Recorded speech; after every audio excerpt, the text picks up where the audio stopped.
लुटेरे काफिर होता है। क्या क्यों है?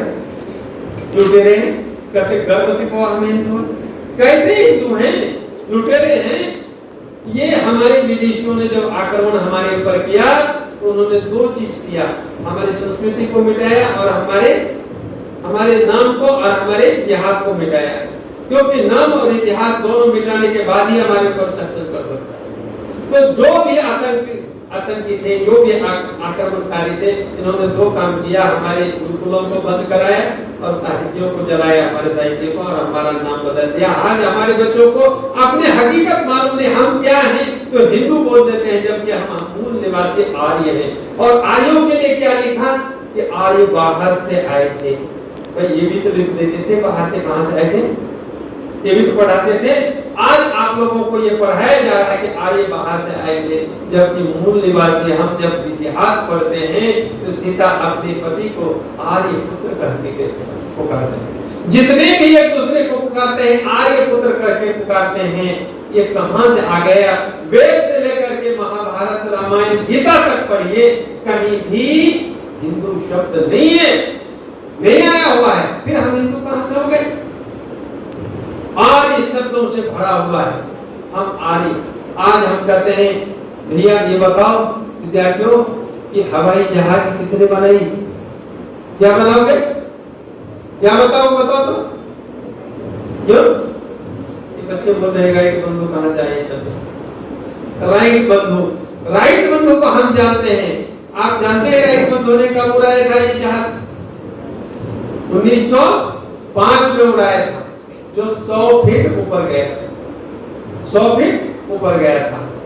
और उसी विमान को राइट बंधु ने नहीं, अभी तो वो जब व्यापार करने के लिए आया था यहाँ, तो शिवकर बापू तलपदे ने उसको बनाया था।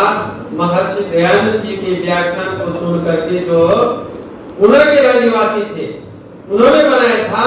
और शिवकर बापू तलपदे ने जब बनाया तो बिना रिमोट का चौपाटी पर मुंबई में उड़ाया था। 1600 फीट वो ऊपर गया था, रिमोट पर उड़ाया था। लेकिन अंग्रेज भारतीय को श्रेय देना नहीं चाहता, वो समय श्रेय नहीं मिला शिवकर बापू तलपदे को। वो पेशा से एक अध्यापक थे और उसके मर जाने के बाद उनकी पत्नी से धोखा दे करके वो व्यापार करने के लिए आया था राइट बंधु।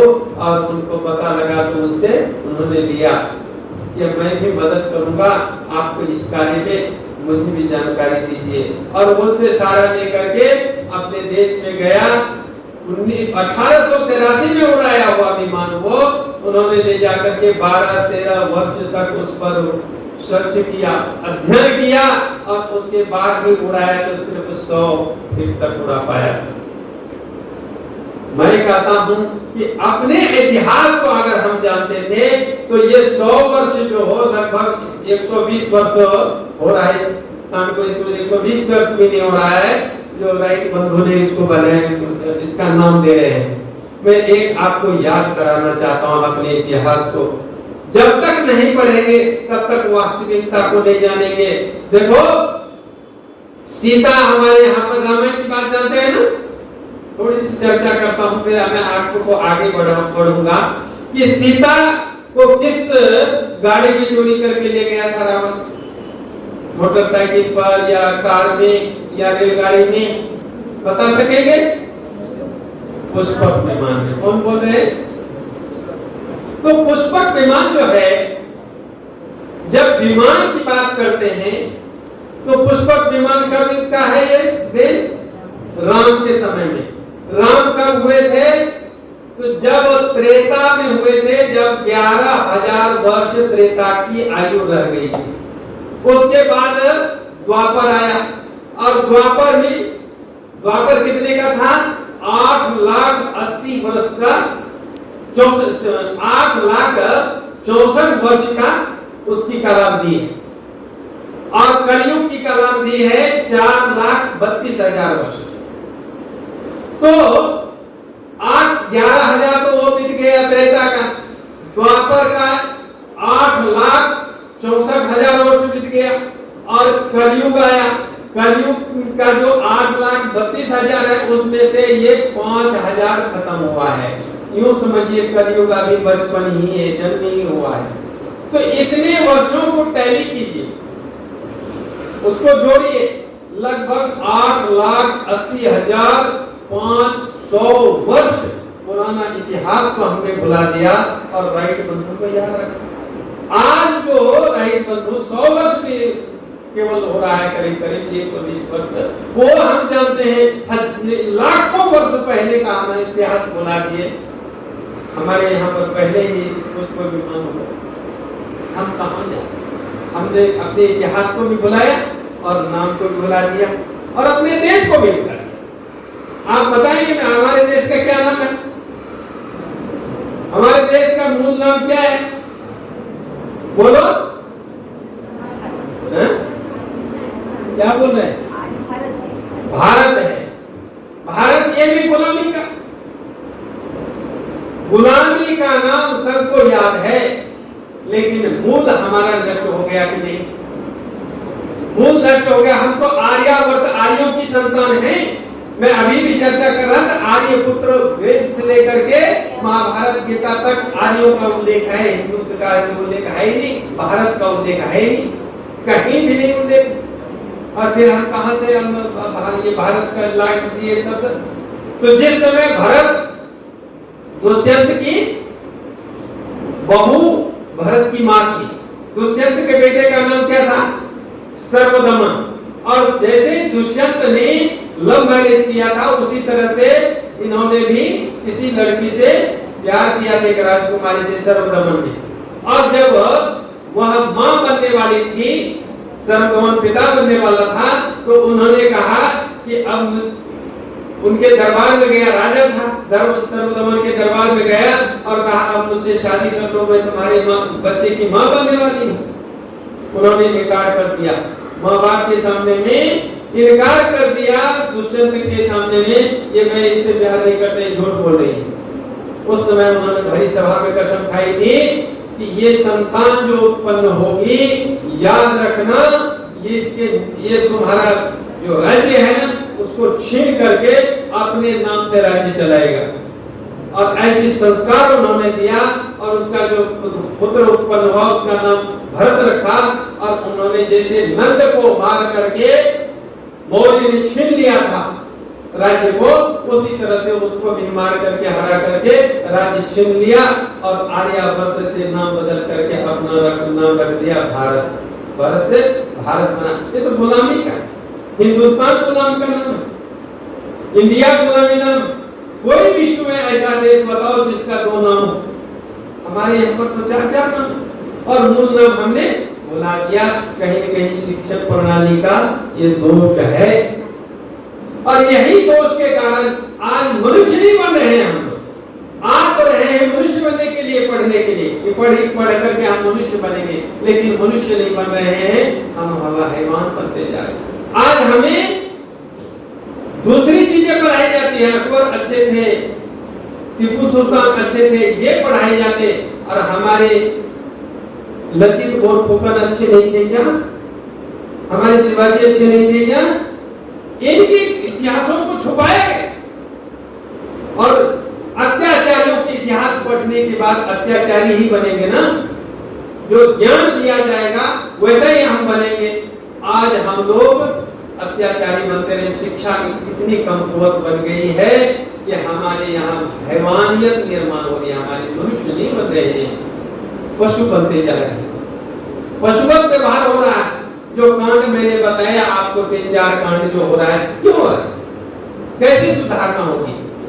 इस परिस्थिति से हमें निकलना है तो कैसे निकलना है? तो मैं आपको 2 प्रकार के टिप्स देना चाहता हूं। याद रखिए, हम पढ़ाई अच्छे बनने के लिए कर रहे हैं और अच्छे बनने की कसौटी हमें मालूम नहीं। हमें कसौटी इसका नहीं मालूम कि अच्छे कैसे बनेंगे। अच्छे बनने के लिए हमारा विचार अच्छा बनना चाहिए, क्योंकि विचार अच्छे होंगे तो भी हम अच्छे बनेंगे। और अच्छे बनने के लिए विचार अच्छा होना चाहिए। तो विचार की उत्पत्ति कहां से होती है? विचार उत्पन्न कहां से होता है, कोई बताएंगे? विचार उत्पन्न होता है मन से। किससे उत्पन्न होता है? मन से। अब मन अच्छा होगा तो विचार अच्छा होगा, मन गंदा होगा तो विचार गंदा होगा। तो विचार कहां से बनता है? मन से। और मन कहां से बनता है? मन किससे बनता है? मन बनता है अन्न से। मन किससे बनता है? अन्न से मन बनता है। आप लोग कभी लोकोक्ति सुने होंगे, जैसा खाओगे अन्न वैसा बनेगा मन। और एक और इसके साथ सुने होंगे कि जैसा पियोगे पानी वैसे बनेगी वाणी। ये आधा गलत आधा सत्य हमारी पढ़ाई हो रही है। ये तो सत्य है कि अन्न से मन बनता है, लेकिन पानी से वाणी नहीं बनती। तो उसकी बाद में भी चर्चा करेंगे। तो अन्न बनता है, अन्न से मन बनता है। तो अच्छा मन बनने के लिए अच्छा अन्न का सेवन करना आवश्यक है। तो अच्छा मन होगा अच्छे अन्न से। अन्न कहां से बनता है? हम अपने इतिहास को कैसे भूलते जा रहे हैं? हमारी शिक्षण कितनी कमकुवत है, इससे देखिए कि अन्न बनता है बारिश होने से। किससे होता है? जल से। जल से अन्न की उत्पत्ति होती है। अब जल की उत्पत्ति किससे होती है? जल अच्छा हो तो जल की उत्पत्ति कहां से होती है? गीता में स्पष्ट सारी बातें लिखी हुई है। यज्ञ से जल की उत्पत्ति होती है। यज्ञ अन्न से जल की उत्पत्ति होती है। पर्जन्यात् अन्न समुद्भव यज्ञात् भवति पर्जन्यः। यज्ञ से पर्जन्य होता है, वर्षा होती है। और यज्ञ कौन करता है? आप लोगों से बताओ तो कितने लोग हैं यज्ञ करने वाले? एक गुरुजी हैं, रोज यज्ञ करते हैं। मैं हूँ, रोज यज्ञ करता हूँ। इसलिए मैं कहता हूँ यज्ञ करो। यज्ञ कोई साधारण चीज नहीं है। आज समाजी लोग कहते हैं घी फूकते हैं कि आज समाजी लोग यज्ञ करते हैं। यज्ञ करना क्यों जरूरी है, यह भी आप लोगों को जानना चाहिए। यज्ञ नहीं करोगे तो शुद्ध पानी निर्माण नहीं होगा। शुद्ध पानी निर्माण नहीं होगा तो शुद्ध अन्न निर्माण नहीं होगा।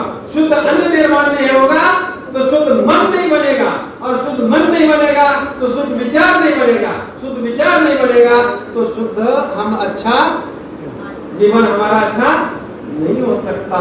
इस कड़ियों को समझने की आवश्यकता है। आज हमारी माताएं बहनें अन्न की जगह पर क्या खिला रहे? शुद्ध अन्न नहीं खिला रहे। किसी के घर में मटन होता है, बकरे काटे जाते हैं, कोई बकरी ये अनर्गल चीज अंडे खाते हैं। अब तो बताओ ये चीजों के खाने से मन अच्छा बन जाएगा? आज हत्यारा विचार हमारा बन रहा है, मन बन रहा है, उत्पन्न कर रहा है।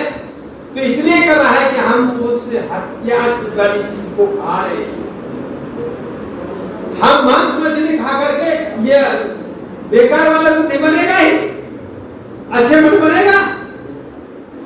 और मन को शुद्ध रखना है तो सत्य पर चलना पड़ता है। ये जो सत्य ज्ञान आपको दिया जा रहा है, मन सत्य है, शुद्ध है। मन की शुद्धता सत्य से होता है। तो सत्य पर आप रहोगे तो मन शुद्ध रहेगा। सत्य यही है जो मैंने कहा। इसके अनुसार अगर चलेंगे, अच्छे भोजन करेंगे तो हमारा मन अच्छा होगा और मन से विचार अच्छे उत्पन्न होंगे। लेकिन हमें विचार एक और चीज करनी है कि अन्न जो आपने बताया शास्त्री जी, वो तो खाने की चीज है और उसको अन्न से मन बनता है। तो अन्न के प्रकार कितने होते हैं जिससे मन बनता है, ये भी तो हमें जानना चाहिए। कुत्सित विचार निर्माण करने में केवल अन्न ही है, लेकिन अन्नों को हम अन्न तक ही समझते हैं, अन्नों के प्रकार को नहीं समझते। अन्न के प्रकार कितने होते हैं? 5। अब एक तो मुंह से आप अन्न खाते हो, दूसरा अन्न कहां से खाते हो? आंखें भी हमारे मुंह है।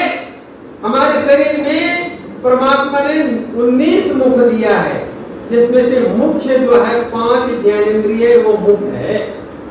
और वह पांचों ज्ञानेंद्रिय जो मुख है, इससे भी हम अन्न खाते हैं। आंख हमारा मुख है और इससे हम रूप को खाते हैं, और उसको खाने से हमारा मन बनता है। यह भी अन्न है, और उससे हमारा मन बनता है। जिस समय हम गंदे चलचित्र देखते हैं तो हमारा मन गंदा होता है और प्रेरित करता है उसके बहन जी के ऊपर अच्छे कपड़े दिखे, उसने रूप इस आंख ने खाया और हमारे विचार आ गए, मन ने कहा तू भी अच्छा कपड़ा पहन, तू भी अच्छा कपड़ा। ये किसने बताया? ये मन में विचार कहां से आया? आंख ने उस रूप को खाया और मन को प्रभावित किया, उससे मेरा मन बना और हमने ऐसा कार्य किया। जिस समय कलकत्ता का कांड हुआ डॉक्टर के साथ, उसके मोबाइल को पकड़ा गया, मोबाइल को देखा, गंदी सारी चलचित्र, तो बताओ उसको देखने के बाद उसकी आंखें मन को क्या देने वाली है? उस अन्न का प्रभाव देने वाली है, और उसके मन ने कहा इसके साथ बलात्कार करो। क्यों? कि उसने बलात्कार के सारी फोटो देख रहे थे, उसको पकड़ा गया। ये कहां से मिला ये संस्कार? ये अन्न से मिला। लेकिन ये अन्न ये भोजन वाला अन्न नहीं था। ये कौन सा अन्न था? आंखें ने खाई हुई अन्न, जो रूप को खाते हैं, जिससे हमारा मन बनता है। हम कानों से भी खाते हैं, कान में हमारा मुख है, तो कानों से हम क्या खाते हैं? शब्द खाते हैं। गंदे गंदे शब्द अगर सुनेंगे, गंदे गंदे हम गाने लगा के बैठेंगे, तो हमारा मन भी गंदा होगा और गंदे ही विचार निर्माण होंगे। इसलिए इसको भी सुधारने की जरूरत है। अच्छे अन्न खाओ, आंखों से अच्छे अन्न खाओ, अच्छी पढ़ाई करो, अच्छे चित्र देखो, चलचित्र जो चित्र भी देखना है तो अच्छा देखो, जिससे कि हमारे जीवन का निर्माण हो सके, मन हमारा अच्छा बन सके। नाक ये भी अन्न है, वास को खाता है। गंदी जगह पर गए कि नाक बंद करके भागते हैं, क्योंकि हमारा मन कहता है भागो यहाँ से, कहता है कि नहीं? और एक स्पर्श है, त्वचा है, त्वचा भी हमारा मुख है। अच्छी चीजों का स्पर्श करो, जिससे कि आपके मन आह्लादित हो। तो ये 5 प्रकार की जो इंद्रियां हैं, ज्ञानेंद्रियां, हमारे मुख हैं, और ये पांचों प्रकार से के मुख से हमें अच्छा अन्न खाना है। अगर अच्छा बनना है हमको, ये हैवानियत से निकलना है। आज जो भी देख रहे हैं, इससे हमें बचना है, क्योंकि आप बच्चे को बचने से बच्चा शब्द बना है। मैं पहले ही कहा, जिसके अंदर अभी बुराइयां प्रवेश नहीं की है, करने वाली है, उससे हमें बचना है। कुमार इसलिए है कि इस बुराई से हमें बचना है। तो बचने के लिए ये अन्न की जानकारी होनी चाहिए। कितने आदमी हैं जो आज हमारे कॉलेज में या स्कूलों में ये पढ़ाया जाता है, बच्चे ये 5 प्रकार के अन्न से शुद्ध अन्न खाओ, 5 प्रकार से शुद्ध स्वच्छ अन्न खाओ, तुम्हारा मन बनेगा। और यही सत्य पर चलोगे, इस सत्य को अपना लोगे तो सत्मना सत्य शुद्धि, मन की शुद्धता सत्य से होगा। और फिर आत्मा भी शुद्ध होगी, क्योंकि आत्मा विद्या और तप से आत्मा की शुद्धि होती है। हमारा आत्मा विकलित क्यों गलत ये आत्मा बनती जा रही है? इसलिए कि हमने विद्या और तप दोनों ही गलत कर रहे हैं।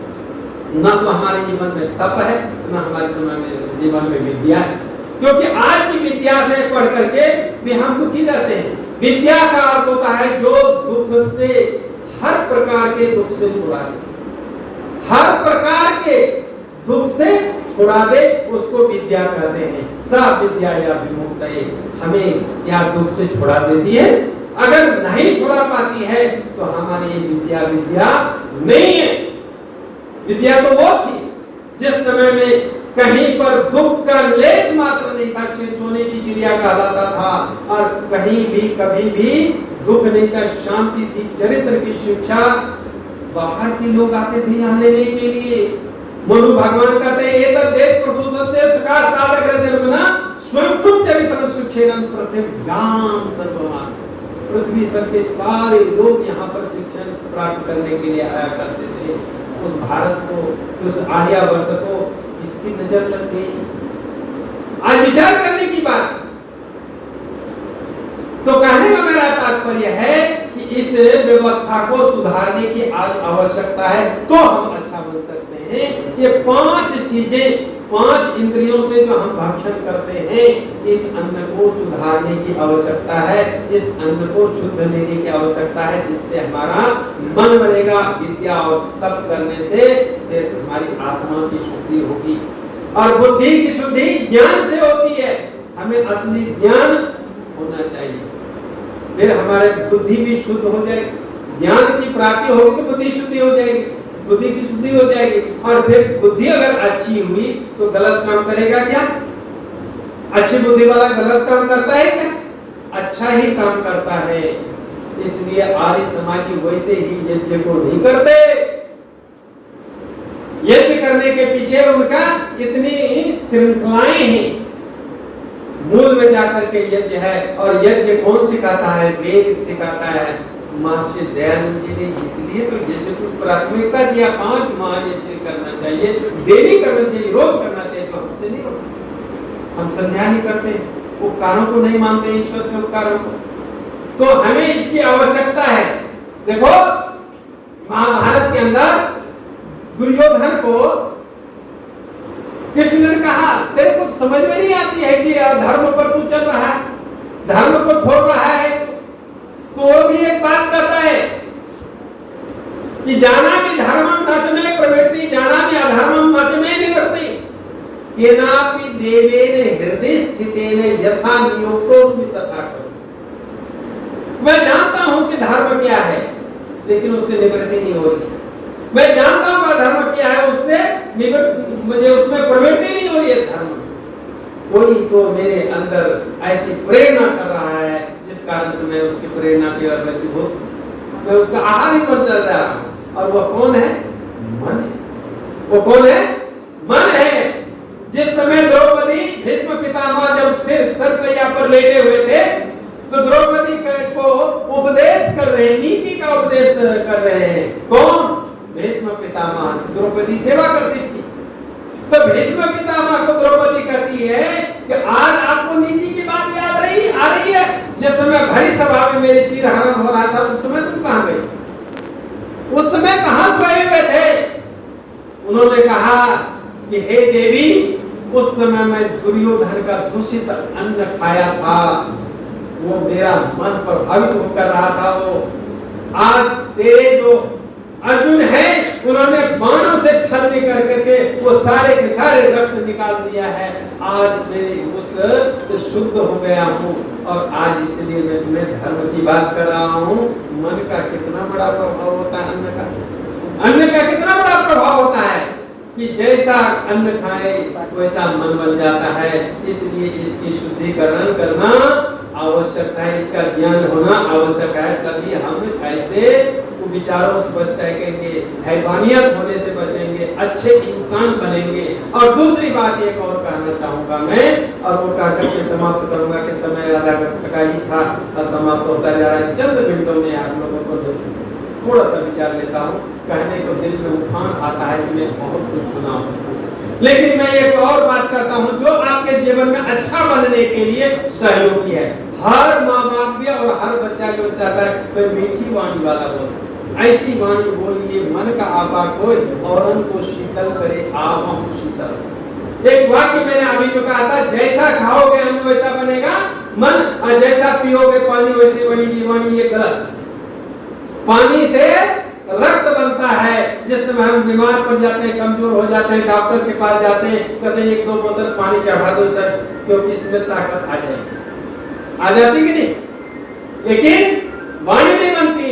वाणी किससे बनती थी, इसके लिए भी हमें विचार करना चाहिए। अच्छी वाणी वाला बनना चाहते हैं तो जब हम जन्म लेते हैं, उसी समय हमारे आचार्य पुरोहित होते हैं, वो आकर के और पिता को कहते हैं बच्चे को उठाओ, और बच्चे को माँ के दूध पीने से पहले बच्चे को पिता उठाता है अपने गोद में, और एक सोने का सलाका लेता है और मध लेता है, उसकी जीभ पर ओम लिखवाता है। आचार्य ओम लिखवाता है।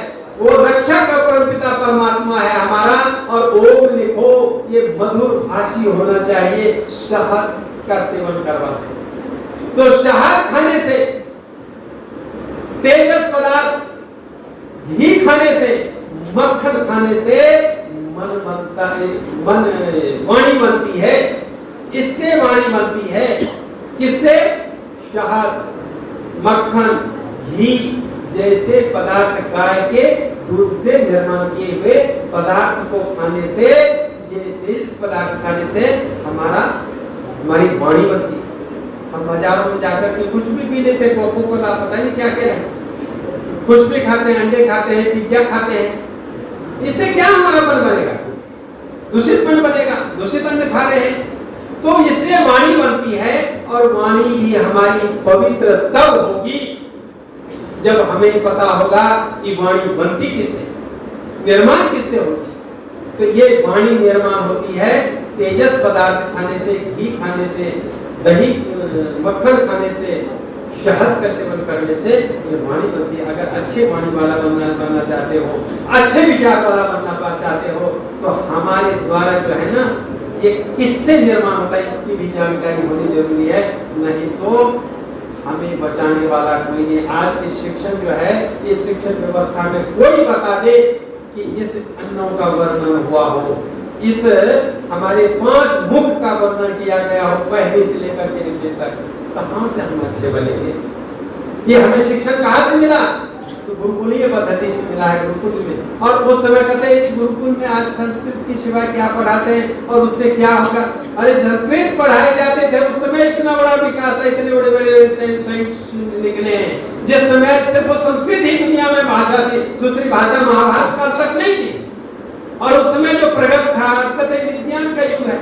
क्या विज्ञान का युग है? कौन सा तीर मार दिया विज्ञान ने? आज जो भी विज्ञान ने खोज किया है, हमारे वो शास्त्र में पहले से वर्णित है।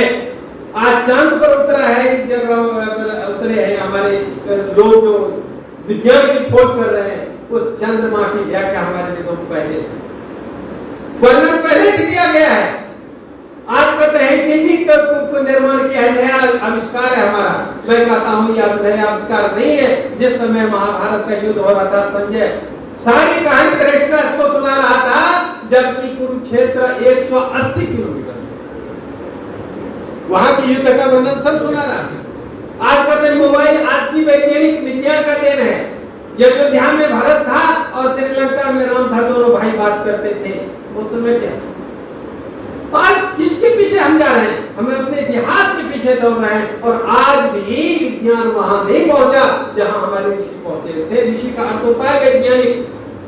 तो वैज्ञानिक हमारे ऋषि जहां पहुंचे थे, भगवान श्री कृष्ण के अंगुली पर एक अस्त्र था, कोई बताए उसका नाम क्या था? सुदर्शन चक्र। और उसकी वैशिष्ट गुणधर्म क्या था कि जो मारता था तो गला काट करके मार करके फिर उसके उंगली पर ही आ जाता था। आज कोई विज्ञान पढ़ा पाया है? आज विज्ञान पढ़ा पाया है?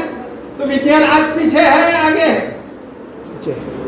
अरे हमारे वैज्ञानिक वैसे से ही आगे थे।